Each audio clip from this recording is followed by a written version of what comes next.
ਵਾਹਿਗੁਰੂ ਜੀ ਕਾ ਖਾਲਸਾ ਵਾਹਿਗੁਰੂ ਜੀ ਕੀ ਫਤਿਹ। ਮੈਂ ਤੁਹਾਡੀ ਹੋਸਟ ਨੀਲਮ ਕੌਰ ਤੇ ਮੈਂ ਟੀਵੀ 84 ਦੇ ਸਾਰੇ ਦਰਸ਼ਕਾਂ ਤੇ ਸਰੋਤਿਆਂ ਦਾ ਦਿਲੀ ਸਵਾਗਤ ਕਰਦੀ ਹਾਂ ਪ੍ਰੋਗਰਾਮ ਸੱਚੋ ਸੱਚ ਵਿੱਚ। ਜਿਹੜੇ ਇਸ ਪ੍ਰੋਗਰਾਮ ਨੂੰ ਦੇਸ਼ਾਂ ਵਿਦੇਸ਼ਾਂ ਵਿੱਚ ਬੈਠ ਕੇ ਦੇਖਦੇ ਸੁਣ ਰਹੇ ਨੇ, ਹੱਕ ਸੱਚ ਦੀ ਆਵਾਜ਼ ਨੂੰ ਬੁਲੰਦ ਕਰਨ ਵਾਲੇ ਡਾਕਟਰ ਅਮਰਜੀਤ ਸਿੰਘ ਜੀ ਰੋਜ਼ਾਨਾ ਦੀ ਤਰ੍ਹਾਂ ਸਟੂਡੀਓ ਵਿੱਚ ਮੇਰੇ ਨਾਲ ਮੌਜੂਦ ਹਨ। ਆਓ ਨਾਲ ਮਿਲ ਕੇ ਪ੍ਰੋਗਰਾਮ ਦੀ ਸ਼ੁਰੂਆਤ ਕਰਦੇ ਹਾਂ।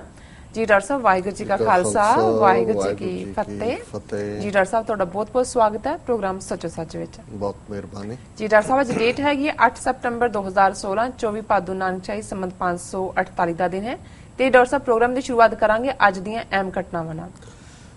ਦੇਖੋ, ਅਜੇ ਜੀਓ ਇਫੈਕਟ ਬਰਾਬਰ ਜਾਰੀ ਹੈ। ਪਿਛਲੇ ਸਾਰੇ 24 ਘੰਟਿਆਂ 'ਚ ਵੀ ਜਿੰਨਾ ਕੁ ਕਾਲਾਂ ਦਾ ਲਿਖਤਾਂ ਦਾ ਸਿਲਸਿਲਾ ਆਇਆ, ਇਸ ਤੋਂ ਪਹਿਲਾਂ ਕਦੇ ਵੀ ਕਿਸੇ ਇਸ਼ੂ ਦੇ ਉੱਤੇ ਪਹਿਲੇ 24 ਘੰਟੇ ਤਾਂ ਕ੍ਰੂਸ਼ਲ ਹੁੰਦੇ ਨੇ ਕਿ ਉਸ ਬਾਰੇ ਬਹੁਤ ਕੁਝ ਹੁੰਦਾ ਹੈ, ਲੇਕਿਨ ਅਸੀਂ ਸਭ ਦੇ ਸ਼ੁਕਰਗੁਜ਼ਾਰ ਹਾਂ। ਔਰ ਇਸ 'ਚੋਂ ਇੱਕ ਗੱਲ ਉੱਭਰ ਕੇ ਸਾਹਮਣੇ ਆਉਂਦੀ ਹੈ ਕਿ ਕਿਉਂਕਿ ਜਿਹੜੇ ਵੀਰਾਂ ਭੈਣਾਂ ਨੇ ਰਿਸਪੌਂਸ ਦਿੱਤਾ ਹੈ, ਉਹਨਾਂ ਦੇ ਵਿੱਚ ਆਪਣੇ ਵੀ ਨੇ ਔਰ ਬਹੁਤ ਸਾਰੇ ਪਾਕਿਸਤਾਨੀ ਭਰਾ ਵੀ ਨੇ।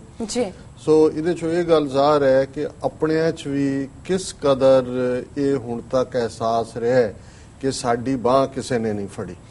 ਤੇ ਜਦੋਂ ਉਹਨਾਂ ਨੂੰ ਇਹ ਥੋੜੀ ਜਿਹੀ ਆਸ ਬੱਝੀ ਹੈ ਜਾਂ ਨਜ਼ਰ ਆਇਆ ਹੈ ਕਿ ਭਾਈ ਸਾਡੇ ਖਾਲਿਸਤਾਨ ਦੇ ਮੁੱਦੇ ਤੇ ਦਿਲਚਸਪੀ ਦਿਖਾਈ ਹੈ ਪਾਕਿਸਤਾਨੀ ਮੀਡੀਆ ਨੇ ਜਾਂ ਉਹਨਾਂ ਦੇ ਪੋਲੀਟੀਸ਼ੀਅਨਸ ਨੇ, ਭਾਵੇਂ ਉਹਨਾਂ ਨੂੰ ਘੜੀਸ ਕੇ ਹੀ ਜਿਹੜਾ ਹੈ ਇਸ ਮੁੱਦੇ ਤੇ ਉਹਨਾਂ ਨੇ ਲਿਆਂਦਾ, ਤੇ ਉਹਨਾਂ ਨੂੰ ਲੱਗਦਾ ਹੈ ਕਿ ਭਾਈ ਚਲੋ ਸਾਡੀ ਗੱਲ ਅੱਗੇ ਤੁਰੀਏ। ਔਰ ਇਸੇ ਤਰ੍ਹਾਂ ਜਿਹੜਾ ਓਵਰਵੈਲਮਿੰਗ ਪਾਕਿਸਤਾਨੀ ਵੀਰਾਂ ਦਾ ਰਿਸਪੌਂਸ ਹੈ, ਉਸ ਤੋਂ ਵੀ ਇਸ ਗੱਲ ਦਾ ਅਹਿਸਾਸ ਹੁੰਦਾ ਹੈ ਕਿ ਜਿਵੇਂ ਹਿੰਦੂ ਤਵੀਆਂ ਨੇ ਚਾਰ ਚਫੇਰਿਓਂ ਪਾਕਿਸਤਾਨ ਨੂੰ ਘੇਰਿਆ, ਚਾਰ ਚਫੇਰਿਓਂ ਉਹਨਾਂ ਨੂੰ ਜਿਹੜਾ ਉਹ ਅਟੈਕ ਦਾ ਬਣਾਇਆ ਟਾਰਗੇਟ। ਔਰ ਗੱਲ ਇਹੀ ਨਹੀਂ ਹੈ ਕਿ ਕਿਵੇਂ ਮੋਦੀ ਨੇ ਜਾ ਕੇ G20 ਦੇ ਵਿੱਚ ਸਾਰੀ ਬੇਸਵਾਦੀ ਕੀਤੀ, ਇਕਨੋਮਿਕਲ ਕੋਰੀਡੋਰ ਦਾ ਇਸ਼ੂ ਜਾ ਕੇ ਚੁੱਕਿਆ। ਹੁਣ ਉਹ ਲਾਓਸ ਗਿਆ ਹੈ ਔਰ ਉੱਥੇ ਵੀ ਉਹਨੇ ਕਿਹਾ ਕਿ ਜੀ ਉਸ ਦੇਸ਼ ਦੀ ਪਛਾਣ ਕਰੋ ਸਾਡੇ ਗੁਆਂਢ 'ਚ ਜਿਹੜਾ ਕਿ ਐਕਸਪੋਰਟ ਕਰ ਰਿਹਾ ਹੈ ਦਹਿਸ਼ਤਗਰਦੀ ਨੂੰ, ਔਰ ਹੁਣ ਸਮਾਂ ਆ ਗਿਆ ਕਿ ਇਸ ਨੂੰ ਅਸੀਂ ਜਿਹੜਾ ਇਹ ਕੁਚਲ ਦਈਏ ਇਸ ਦਹਿਸ਼ਤਗਰਦੀ ਨੂੰ। ਸੋ ਜ਼ਾਹਰ ਹੈ ਕਿ ਇਹਨਾਂ ਦੀਆਂ ਹਿੰਦੂ ਤਵੀਆਂ ਦੀਆਂ ਨੀਤੀਆਂ ਕਿਸ ਪਾਸੇ ਵੱਲ ਜਾ ਰਹੀਆਂ ਨੇ, ਔਰ ਉਹ ਭਰਾ ਭੈਣਾਂ ਜਿਹੜੇ ਟਰੂਲੀ ਪੈਟਰੀਓਟਿਕ ਪਾਕਿਸਤਾਨੀ ਨੇ ਉਹ ਦੇਖ ਰਹੇ ਨੇ ਕਿ ਕਿਸ ਕਿਸਮ ਦਾ ਸਿਸਟਮ ਹੈ। ਇੱਕ ਪਾਸੇ ਕਰਪਟ ਪੋਲੀਟੀਸ਼ੀਅਨਸ, ਉਹਨਾਂ ਦੇ ਆਪਣੇ ਏਜੰਡੇ ਨੇ ਔਰ ਅੰਦਰੋਂ ਕੰਟਰੀ ਨੂੰ, ਦੇਸ਼ ਨੂੰ, ਮੁਲਕ ਨੂੰ ਖੌਰਾ ਲਾਉਣ ਲਈ ਅੱਡ-ਅੱਡ ਏਜੰਸੀਆਂ ਪੂਰੀ ਤਰ੍ਹਾਂ ਐਕਟਿਵ ਨੇ। ਔਰ ਉਹਨਾਂ ਨੂੰ ਇਹ ਲੱਗਦਾ ਕਿ ਇਹ ਮੁਲਕ ਜਿਸ ਨੇ 70 ਸਾਲ ਦੇ ਵਿੱਚ ਇਹਦੇ ਬਾਵਜੂਦ ਕਿ ਦੁਸ਼ਵਾਰੀਆਂ ਰਹੀਆਂ ਸਰਵਾਈਵ ਕੀਤਾ, ਹੁਣ ਹਿੰਦੂ ਤਵੀਆਂ ਨੇ ਇਸ ਨੂੰ ਚਾਰ ਚਫੇਰਿਓਂ ਘੇਰਿਆ। ਤੇ ਉਹਨਾਂ ਨੂੰ ਵੀ ਇਹ ਆਸ ਨਜ਼ਰ ਆਈ ਕਿ ਵੀ ਇਹ ਸਿੱਖ ਫੈਕਟਰ ਹੈ, ਔਰ ਸਿੱਖ ਜਦੋਂ ਵੀ ਕਿਸੇ ਦੇ ਨਾਲ ਖਲੋਂਦੇ ਨੇ ਇਮਾਨਦਾਰੀ ਨਾਲ ਖਲੋਂਦੇ ਨੇ, ਔਰ ਉਹਨਾਂ ਦੇ ਵਿੱਚ ਕਰੇਜ ਹੈ, ਹੌਸਲਾ ਹੈ। ਔਰ ਅਲਟੀਮੇਟਲੀ ਜਿਹੜਾ ਸਾਡਾ ਇਤਿਹਾਸ ਹੈ 3-4 ਸਦੀਆਂ ਦਾ, ਉਹ ਇਹ ਦੱਸਦਾ ਹੈ ਕਿ ਭਾਈ ਜਦੋਂ ਅਸੀਂ ਸੱਚ, ਹੱਕ, ਇਨਸਾਫ ਦੇ ਰਸਤੇ ਤੇ ਤੁਰਦੇ ਤੇ ਫਿਰ ਸਾਡਾ ਜਿਹੜਾ ਹੌਸਲਾ ਹੈ ਔਰ ਰੈਜ਼ਿਲੀਅੰਸ ਹੈ, ਡਿੱਗ ਕੇ ਫਿਰ ਖਲੋਣ ਦੀ ਤਾਕਤ, ਉਸ ਦਾ ਕੋਈ ਮੈਚ ਨਹੀਂ ਹੈ। ਸੋ ਉਹਨਾਂ ਨੂੰ ਵੀ ਨਜ਼ਰ ਆਉਂਦਾ। ਔਰ ਅਕਸਰ ਇਹ ਗੱਲ ਜਿਨ੍ਹਾਂ ਨੇ ਕਾਲਾਂ ਵੀ ਕੀਤੀਆਂ, ਮੈਂ ਕਿਹਾ ਜੀ ਇੱਕ ਪਾਸੇ ਸਾਡਾ ਮਿਸਟਿਕ ਬੌਂਡ ਹੈ, ਅਧਿਆਤਮਕ ਬੌਂਡ ਹੈ। ਜੇ ਗੁਰੂ ਨਾਨਕ ਸਾਹਿਬ ਦੇ ਨਾਲ ਸਾਰੇ ਸਫਰਾਂ ਦਾ ਸਾਥੀ, ਜਿਹਨੂੰ ਨਾ ਹੀ ਮਰਦਾਨਾ ਗੁਰੂ ਨਾਨਕ ਸਾਹਿਬ ਨੇ ਦਿੱਤਾ, ਉਹਨਾਂ ਦੀ ਰਬਾਬ ਹੈ ਔਰ ਗੁਰੂ ਨਾਨਕ ਸਾਹਿਬ ਦੀ ਬਾਣੀ ਹੈ, ਤੇ ਅਧਿਆਤਮ ਦੀ ਦੁਨੀਆ 'ਚ ਇਹ ਰਬਾਬ ਔਰ ਬਾਣੀ ਦੀ ਸਾਂਝ ਇਹ ਲਗਾਤਾਰਤਾ ਦੇ ਨਾਲ ਤੁਰਦੀ ਹੈ। ਜੇ ਗੁਰੂ ਨਾਨਕ ਸਾਹਿਬ ਦਾ ਪ੍ਰਕਾਸ਼ ਸਥਾਨ ਨਨਕਾਣਾ ਸਾਹਿਬ, ਜਿੱਥੇ ਉਹਨਾਂ ਨੇ ਆਪਣਾ ਬਚਪਨ ਗੁਜ਼ਾਰਿਆ ਔਰ ਜਿੱਥੇ ਉਹ ਜੋਤੀ ਜੋਤ ਸਮਾਏ, ਜ਼ਿੰਦਗੀ ਦੇ ਅਖੀਰਲੇ 18 ਸਾਲ ਕਰਤਾਰਪੁਰ ਸਾਹਿਬ 'ਚ ਗੁਜ਼ਾਰੇ, ਜੇ ਦੋਵੇਂ ਪਾਕਿਸਤਾਨ 'ਚ ਨੇ, ਔਰ ਮੈਂ ਇਸ ਨੂੰ ਇਸ ਅੰਦਾਜ਼ ਕਹਿੰਦਾ ਕਿ ਜੇ ਗੁਰੂ ਨਾਨਕ ਸਾਹਿਬ ਨੇ ਅਜੋਕੇ ਪਾਕਿਸਤਾਨ 'ਚ ਰਹਿਣਾ ਪਸੰਦ ਕੀਤਾ ਤੇ ਫਿਰ ਇਹ ਵੀ ਇੱਕ ਅਧਿਆਤਮ ਦਾ ਮੈਸੇਜ ਹੈ। ਬਾਕੀ ਸਾਡਾ ਇਤਿਹਾਸ, ਜੇ ਸਾਡੇ ਪੁਰਾਣੋ ਪਿਆਰੇ ਹਰਮੰਦਰ ਸਾਹਿਬ ਦਾ ਨੀਂਹ ਪੱਥਰ ਪੰਜਵੇਂ ਪਾਤਸ਼ਾਹ ਗੁਰੂ ਅਰਜਨ ਸਾਹਿਬ ਸਾਈਂ ਮੀਆਂ ਮੀਰ ਤੋਂ ਰਖਵਾਉਂਦੇ ਨੇ, ਤੇ ਇਹ ਵੀ ਉਹ ਮਿਸਟਿਕ ਦੁਨੀਆ ਦਾ ਇੱਕ ਬੌਂਡ ਹੈ। ਸੋ ਠੀਕ ਹੈ, ਜਿਹੜੇ ਬਹੁਤ ਸਾਰੇ ਕਾਮੈਂਟ, ਕਿਉਂਕਿ 60,000 ਤੋਂ ਜ਼ਿਆਦਾ ਹੁਣ ਨੰਬਰ ਹੈ ਜਿਹੜੇ ਜੀਓ ਦੇ ਉੱਤੇ ਵਿਜ਼ਿਟਰ ਆਏ ਨੇ, ਕੁਛ ਇੱਕ ਦੋ ਵੀਰਾਂ ਨੇ ਨੈਗੇਟਿਵ ਕਾਮੈਂਟ ਵੀ ਲਿਖੇ ਨੇ। ਉਹਨਾਂ ਨੇ ਕਿਹਾ ਜੀ ਕਿ ਸਿੱਖਾਂ ਨੇ 47 'ਚ ਕੀ ਕੀਤਾ ਜਾਂ ਮਹਾਰਾਜਾ ਰਣਜੀਤ ਸਿੰਘ ਨੇ ਕੀ ਕੀਤਾ। ਸੋ ਕੁਛ ਦਾ ਹਿੱਸਾ ਹੈ ਕਿ ਜਿਸ ਕਿਸਮ ਦਾ ਇਤਿਹਾਸ ਉੱਥੋਂ ਦੇ ਸਕੂਲਾਂ 'ਚ ਪੜ੍ਹਾਇਆ ਜਾਂਦਾ ਰਿਹਾ ਉਹਦਾ ਪ੍ਰਭਾਵ ਵੀ ਹੈ। ਪਰ ਮੈਂ ਇਹ ਕਹਿਣਾ ਚਾਹੁੰਦਾ ਹਾਂ ਕਿ ਵੀ ਦੇਖੋ, ਬਹੁਤ ਵਾਰ ਜਿਹੜਾ ਜਦੋਂ ਅਸੀਂ ਆਪਣੀ ਆਜ਼ਾਦੀ ਦੇ ਲਈ ਜਾਂ ਮਨੁੱਖੀ ਹੱਕਾਂ ਦੇ ਲਈ ਜੂਝਦੇ ਤੇ ਜਿਹੜੇ ਸਾਹਮਣੇ ਹੁੰਦੇ ਨੇ, ਜਿਹੜੇ ਉਹ ਕੁਝ ਕਰ ਰਹੇ ਹੁੰਦੇ ਨੇ ਧੱਕਾ, ਉਹ ਮਜ਼ਹਬ ਦੀ ਸ਼ੀਲਡ ਨੂੰ ਚੁਣਦੇ ਨੇ ਜਾਂ ਮਜ਼ਹਬ ਨੂੰ ਇਸਤੇਮਾਲ ਕਰਦੇ ਨੇ ਜੀ। ਸਾਡੀ ਲੜਾਈ ਜੇ 18ਵੀਂ ਸਦੀ ਦੇ ਵਿੱਚ ਮੁਗਲਾਂ ਦੇ ਨਾਲ ਜਾਂ ਦਰਿਆ ਖੈਬਰ ਤੇ ਪਾਰ ਤੋਂ ਆਉਣ ਵਾਲੇ ਹਮਲਾਵਰਾਂ ਨਾਲ ਸੀ, ਭਾਵੇਂ ਉਹ ਮੁਸਲਮਾਨ ਸਨ, ਪਰ ਉਹਨਾਂ ਦੇ ਜ਼ੁਲਮਾਂ ਦਾ ਸ਼ਿਕਾਰ ਉਹਨਾਂ ਦੇ ਹਮ ਮਜ਼ਹਬ ਵੀ ਹੁੰਦੇ ਸਨ, ਉਹਨਾਂ ਦੇ ਆਪਣੇ ਪਰਿਵਾਰ ਵੀ ਹੁੰਦੇ ਸਨ। ਜਿਸ ਜਹਾਂਗੀਰ ਨੇ ਗੁਰੂ ਅਰਜਨ ਸਾਹਿਬ ਨੂੰ ਸ਼ਹੀਦ ਕੀਤਾ ਤੱਤੀ ਤਵੀ ਤੇ ਬਿਠਾ ਕੇ, ਸਿਰ ਤੇ ਰੇਤ ਪਾ ਕੇ, ਉਹਨੇ ਆਪਣੇ ਮੁੰਡੇ ਖੁਸਰੋ ਨੂੰ ਵੀ ਅੰਨਾ ਕਰਕੇ ਮਾਰਿਆ। ਇਸੇ ਤਰ੍ਹਾਂ ਔਰੰਗਜ਼ੇਬ, ਜਿਸ ਨੇ ਲੰਬਾ ਵਕਤ ਜਿਹੜਾ ਉਹ ਰਾਜ ਕੀਤਾ ਔਰ ਜਿਸ ਦੇ ਰਾਜ ਵੇਲੇ ਜ਼ੁਲਮਾਂ ਦੀ ਅਖੀਰ ਹੋਈ, ਉਹਨੇ ਗੁਰੂ ਤੇਗ ਬਹਾਦਰ ਸਾਹਿਬ ਨੂੰ ਸ਼ਹੀਦ ਕੀਤਾ, ਪਰ ਉਹਨੇ ਆਪਣੇ ਪਿਤਾ ਨੂੰ ਵੀ ਕੈਦ ਦੇ ਵਿੱਚ ਰੱਖਿਆ, ਆਪਣੇ ਭਰਾਵਾਂ ਨੂੰ ਕਿਵੇਂ ਕੋਹ ਕੇ ਮਾਰਿਆ। ਸੋ ਹਰ ਚੀਜ਼ ਜਿਹੜੀ ਹੈ ਉਹ ਮਜ਼ਹਬ ਦੇ ਨਾਲ ਜਿਹੜੇ ਹਾਕਮ ਜ਼ਰੂਰ ਇਸਤੇਮਾਲ ਕਰਦੇ ਨੇ। ਔਰ ਜੇ ਇਹ ਕਾਰਨ ਨਾ ਹੁੰਦਾ ਤੇ ਪੀਰ ਬੁੱਧੂ ਸ਼ਾਹ, ਜਿਹੜੇ ਕਿ ਆਪਣੇ 3 ਪੁੱਤਰ ਔਰ 700 ਤੋਂ ਜ਼ਿਆਦਾ ਮੁਰੀਦਾਂ ਦੇ ਨਾਲ 10ਵੇਂ ਪਾਤਸ਼ਾਹ ਦੇ ਨਾਲ ਭੰਗਾਣੀ ਦੇ ਜੰਗ ਦੇ ਵਿੱਚ ਆ ਕੇ ਖਲੋਂਦੇ ਨੇ, ਉਹਨਾਂ ਦੇ 3 ਪੁੱਤਰ ਸ਼ਹੀਦ ਹੁੰਦੇ ਨੇ, 300-400 ਮੁਰੀਦ ਸ਼ਹੀਦ ਹੁੰਦੇ ਨੇ। ਸੋ ਪਹਿਲੀ ਉਸ ਜੰਗ ਦੇ ਵਿੱਚ ਜਿਹੜੇ 22 ਧਾਰ ਦੇ ਪਹਾੜੀ ਰਾਜਿਆਂ ਦੀ ਸਾਂਝੀ ਫੌਜ ਨਾਲ ਹੈ, ਜਿਹੜਾ ਸਿੱਖਾਂ ਔਰ ਮੁਸਲਮਾਨਾਂ ਦਾ ਖੂਨ ਸਾਂਝੇ ਤੌਰ ਤੇ ਡੁੱਲਦਾ।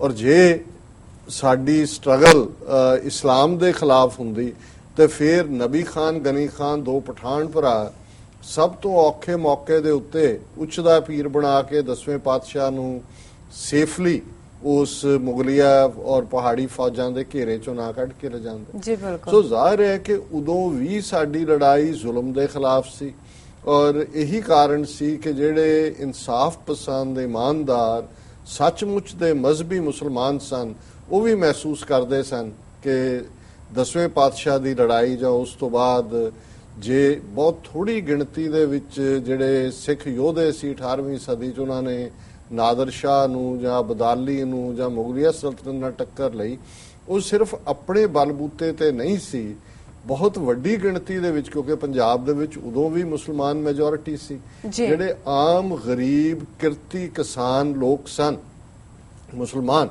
ਉਹ ਸਿੱਖਾਂ ਨਾਲ ਹਮਦਰਦੀ ਰੱਖਦੇ ਸਨ। ਉਹਨਾਂ ਨੂੰ ਸੀ ਕਿ ਭਾਈ ਇਹ ਸਾਨੂੰ ਜਿਹੜਾ ਇਨਸਾਫ ਦੇਣ ਦੇ ਲਈ ਲੜ ਰਹੇ ਨੇ। ਜੇ ਬਾਬਾ ਬੰਦਾ ਸਿੰਘ ਬਹਾਦਰ ਨੇ 1710 ਦੇ ਵਿੱਚ ਪਹਿਲਾ ਸਿੱਖ ਰਾਜ ਕਾਇਮ ਕੀਤਾ ਔਰ ਪਹਿਲਾ ਉਹਨਾਂ ਨੇ ਸ਼ਾਹੀ ਫਰਮਾਨ ਜਿਹੜਾ ਹੈ ਸ਼ਾਹੀ ਸਟੈਂਪ ਦੇ ਥੱਲੇ ਕੱਢਿਆ, ਦੇਗੋ ਤੇਗੋ ਫਤਿਹ ਹੋ ਨੁਸਰਤ ਬੇਦਰੰਗ ਯਾਫਤ ਅਜ਼ ਨਾਨਕ ਗੁਰੂ ਗੋਬਿੰਦ ਸਿੰਘ। ਸੋ ਜ਼ਾਹਿਰ ਹੈ ਕਿ ਉਹ ਪਹਿਲਾ ਫਰਮਾਨ ਸੀ ਕਿ ਜ਼ਮੀਨ ਵਾਹੁਣ ਵਾਲਾ ਜ਼ਮੀਨ ਦਾ ਮਾਲਕ ਹੈ। Tiller of the land is the owner of the land. ਕਿ ਹਰ ਜੱਟ ਜਿਹੜਾ ਕਿ ਕਿਸੇ ਦੀ ਜ਼ਮੀਨ ਵਾਹੁੰਦਾ ਸੀ, ਜ਼ਿਮੀਦਾਰ ਦੀ ਜ਼ਮੀਨ ਵਾਹੁੰਦਾ ਸੀ, ਉਹ ਓਵਰਨਾਈਟ ਜ਼ਿਮੀਦਾਰ ਬਣ ਗਿਆ। ਇਸ ਲਈ ਅਸੀਂ ਟਰਮ ਜੱਟ ਜ਼ਿਮੀਦਾਰ ਇਸਤੇਮਾਲ ਕਰਦੇ ਹਾਂ। ਔਰ ਇਸੇ ਤਰ੍ਹਾਂ ਜਦੋਂ ਅਸੀਂ ਉਹ ਸਾਰੇ ਪਾਰਟ ਨੂੰ ਦੇਖਦੇ ਹਾਂ ਤੇ ਫਿਰ ਇਸ ਗੱਲ ਦਾ ਧਿਆਨ ਰਿਹਾ ਕਿ 1947 ਦਾ ਜਿਹੜਾ ਦੌਰ ਹੈ, ਕਾਲਾ ਦੌਰ, ਵਹਿਸ਼ੀਆਨਾ ਦੌਰ, ਨਾ ਮੁਆਫੀ ਕੀ, ਇਹਦੇ ਲਈ ਕੋਈ ਸ਼ੱਕ ਨਹੀਂ ਹੈ। ਜੇ ਤੁਸੀਂ ਇਤਿਹਾਸ ਨੂੰ ਥੋੜੇ ਜਿਹੇ ਐਨਾਲਿਟੀਕਲ ਜਾਂ ਪੜਚੋਲੀਆ ਅੰਦਾਜ਼ ਦੇ ਵਿੱਚ ਦੇਖੋਗੇ ਤੇ ਕਿਵੇਂ ਕਾਂਗਰਸ ਦੀ ਲੀਡਰਸ਼ਿਪ ਔਰ ਅਕਾਲੀ ਲੀਡਰਸ਼ਿਪ ਦਾ ਬਿਲਕੁਲ ਜਿਹੜਾ ਜ਼ਾਹਰਾਨਾ ਔਰ ਜਿਸ ਨੂੰ ਤੁਸੀਂ ਇਹ ਕਹੋ ਕਿ ਬਿਲਕੁਲ ਅਕਲ ਨਾਲ ਵੈਰ ਵਾਲਾ ਰਵੱਈਆ ਸੀ, ਜਿਸ ਨੇ ਸਿੱਖਾਂ ਔਰ ਮੁਸਲਮਾਨਾਂ ਨੂੰ ਸਿੱਧੇ ਇੱਕ ਦੂਜੇ ਦੇ ਵਿਰੁੱਧ ਪਿੱਟ ਕੀਤਾ। ਕਾਂਗਰਸ, ਗਾਂਧੀ, ਨਹਿਰੂ ਕਾਮਯਾਬ ਰਹੇ। ਪੰਜਾਬ ਤਾਂ ਵੰਡਿਆ ਹੀ ਗਿਆ, ਲੇਕਿਨ ਇਸ ਕਿਸਮ ਦਾ ਜਿਹੜਾ ਬਲੱਡੀ ਖੂਨ ਖਰਾਬਾ, ਸਿਵਲ ਵਾਰ ਜੋ ਜ਼ੁਲਮ ਲਹਿੰਦੇ ਪੰਜਾਬ 'ਚ ਹੋਇਆ, ਕੋਈ ਚੜ੍ਹਦੇ ਪੰਜਾਬ 'ਚ ਵੀ ਉਸ ਤੋਂ ਘੱਟ ਨਹੀਂ ਹੋਇਆ। ਸੋ ਉਹਦੇ 'ਚ ਇਸ ਗਿਣਤੀ 'ਚ ਪੈਣਾ ਕਿ ਕਿੰਨੇ ਮਾਰੇ। ਪਰ ਮੈਂ ਸਮਝਦਾ ਹਾਂ ਵੀ ਇਹ ਜਿਹੜਾ ਇਹ ਨਾ ਕਾਬਲੇ ਮੁਆਫੀ ਹੈ ਔਰ ਅਕਸਰ ਇਸ ਦੇ ਲਈ ਅੱਜ ਵੀ ਲਹਿੰਦੇ ਪੰਜਾਬ 'ਚ ਜਿਹੜੀ ਸਭ ਤੋਂ ਪਪੂਲਰ ਨਜ਼ਮ ਅੰਮ੍ਰਿਤਾ ਪ੍ਰੀਤਮ ਦੀ ਅੱਜ ਵੀ ਕੋਟ ਹੁੰਦੀ ਹੈ, ਜਿਸ 'ਚ ਉਹਨੇ ਕਿਹਾ ਸੀ ਕਿ ਇੱਕ ਰੋਈ ਸੀ ਧੀ ਪੰਜਾਬ ਦੀ, ਤੂੰ ਲਿਖ ਲਿਖ ਮਾਰੇ ਵਹਿਣ, ਅੱਜ ਲੱਖਾਂ ਧੀਆਂ ਰੋਂਦੀਆਂ ਪਈਆਂ ਵਾਰਸ ਸ਼ਾਹ ਨੂੰ ਕਹਿਣ, ਉਹ ਦਰਦਮੰਦਾਂ ਦੇ ਦਰਦੀਆ ਉੱਠ ਤੱਕ ਆਪਣਾ ਪੰਜਾਬ, ਬੇਲੇ ਲਾਸ਼ਾਂ ਵਿਛੀਆਂ ਤੇ ਲਹੂ ਦੀ ਭਰੀ ਚਨਾਬ। ਜੀ ਹੁਣ ਇਹ ਅੱਜ ਕਿਉਂ ਉਸ ਦੌਰ ਦੀ ਸਾਂਝੀ ਪੀੜ ਹੈ ਕਿ ਉਹ ਸਾਰਾ ਹੀ ਦੌਰ ਜਿਹੜਾ ਹੈ ਕਿ ਜੰਗਲ ਬੇਲਿਆਂ ਦੇ ਵਿੱਚ ਲਾਸ਼ਾਂ ਨੇ, ਚਨਾਹ ਲਹੂ ਦੇ ਨਾਲ ਭਰੀ ਹੋਈ ਹੈ,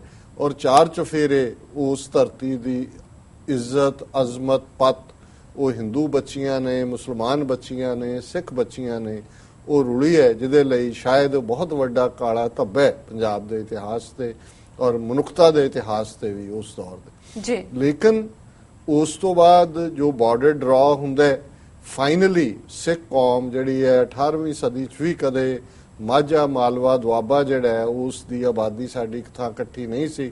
ਜਦੋਂ ਮਹਾਰਾਜਾ ਰਣਜੀਤ ਸਿੰਘ ਦਾ ਦਰਾ ਖੈਬਰ ਤੋਂ ਸਤਲੁਜ ਤੱਕ ਰਾਜ ਸੀ, ਉਦੋਂ ਵੀ ਪਟਿਆਲਾ, ਨਾਭਾ, ਜੀਂਦ, ਇਹ ਸਾਰੀਆਂ ਰਿਆਸਤਾਂ ਜਿਹੜੀਆਂ ਨੇ, ਫਰੀਦਕੋਟ, ਇਹ ਅੰਗਰੇਜ਼ਾਂ ਦੀ ਸ਼ੈਲਟਰ ਥੱਲੇ ਸੀ। ਅੱਜ ਸਾਡਾ ਪਾਕਿਸਤਾਨ ਦੇ ਨਾਲ ਬਾਰਡਰ ਵਾਈਜ਼ ਆਲਰੇਡੀ ਬਾਰਡਰ ਡਰਾ ਹੈ, ਵਾਗਾ ਤੋਂ ਹੁਸੈਨੀਵਾਲਾ ਤੱਕ, ਔਰ ਸਾਡੇ ਕੋਲ 50,300 ਸਕੁਅਰ ਕਿਲੋਮੀਟਰ ਟੈਰੀਟੋਰੀ ਹੈ, ਜਿਹਦੇ 'ਚ 70% ਤੋਂ ਜ਼ਿਆਦਾ ਸਿੱਖ ਵਸਦੇ ਨੇ। ਸੋ ਹੁਣ ਸਾਡਾ ਕੋਈ, ਕਿਉਂਕਿ 47 ਦਾ ਦੌਰ ਇੱਕ ਪੋਲੀਟੀਕਲ ਟਕਰਾਅ ਵੀ ਸੀ ਕਿ ਜੇ ਪਾਕਿਸਤਾਨ ਬਣਨਾ ਹੈ, ਉਹਦਾ ਹਿੱਸਾ ਸਾਰੇ ਪੰਜਾਬ ਨੇ ਬਣਨਾ ਹੈ, ਔਰ ਸਾਈਕੋ ਹਿਸਟਰੀ ਔਰ ਦੂਸਰੀ ਹਿਸਟਰੀ ਵੀ ਔਨ ਦਾ ਪਲੇਸ ਸੀ। ਸੋ ਉਦੋਂ ਤੱਕ ਅਜੇ ਅਸੀਂ ਇਹਨਾਂ ਦਾ ਜ਼ੁਲਮ ਨਹੀਂ ਸੀ ਦੇਖਿਆ ਹੋਇਆ, ਹਿੰਦੂ ਤਵੀਆਂ ਦਾ। ਜੂਨ 84 ਨੇ, ਨਵੰਬਰ 84 ਨੇ ਬਹੁਤ ਸਾਰੇ ਸਿੱਖਾਂ ਦੀਆਂ ਅੱਖਾਂ ਵੀ ਖੋਲ ਦਿੱਤੀਆਂ ਜਿਹੜੇ 47 'ਚ ਡਿਫਰੈਂਟਲੀ ਦੇਖਦੇ ਸੀ।